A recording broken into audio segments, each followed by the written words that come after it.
Lord, tingi po ng pahinga. Ako po si Father Fiel Pareha at ito po ang ating segment, ang Daily Devotion, kung saan tayo po ay magdarasal, magbabasa at magdidilay kasama ng salita ng Diyos sa buong taon. Manalangin tayo. Sa ngalan ng Ama, ng Anak at ng Espiritu Santo. Amen.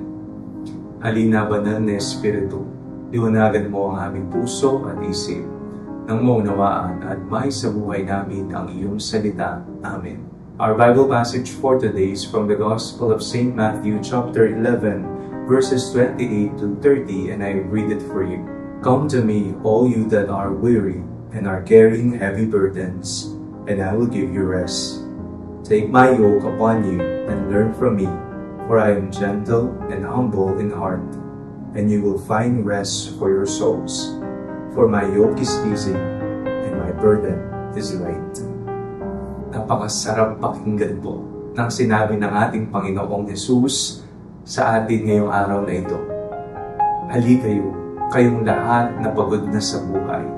Bibigyan ko kayo ng kapahingan. Ang tao ay busy. Maraming ginagawa. Abala sa iba't ibang bagay. Mayroong abala sa trabaho, abala sa negosyo, abala sa pag-aaral, abala sa pamilya at sa iba't ibang pang uri ng gawain.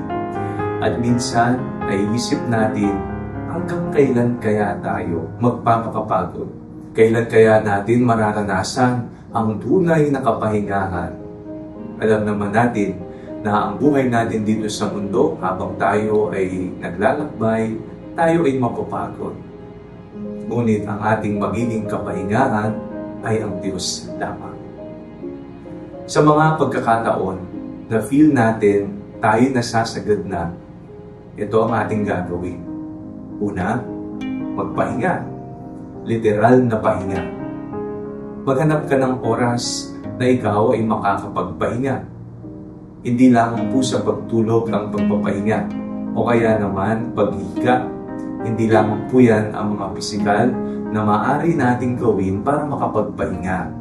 Maaari din tayong mag-retreat, mag-reconnection, pumunta sa malayong lugar na tahimik sa mga bundok.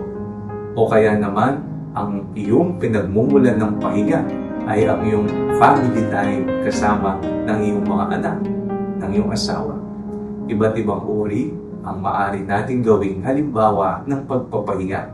At napakahalaga ng mga ito para ikaw ay makapag-recharge sa buhay.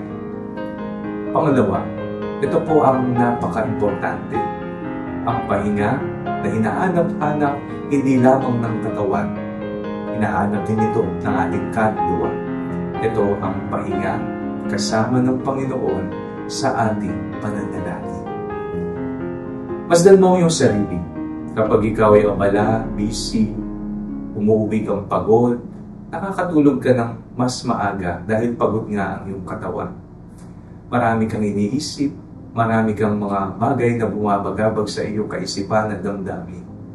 Kaya nakakaligtaan natin ang manalangin.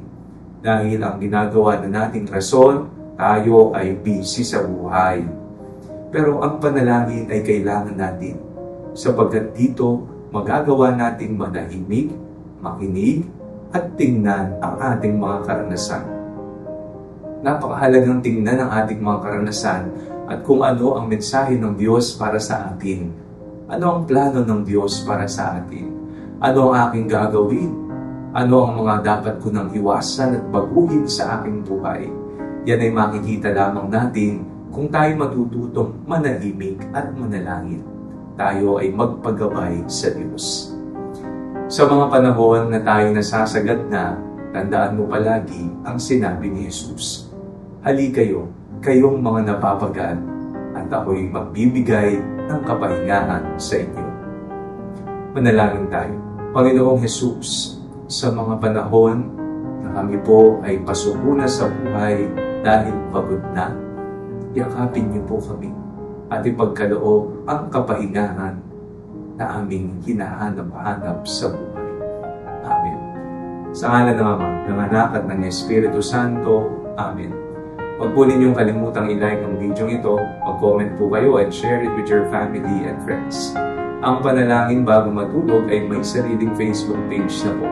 Huwag niyo pong kakalimutang mag-like at mag-follow dito, and do not forget to subscribe to our YouTube channel.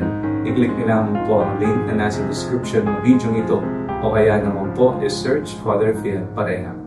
At kung nais niyo pong maging updated sa ating pagpapahayag, you can join our broadcast channel dito po sa ating Facebook page. God bless you.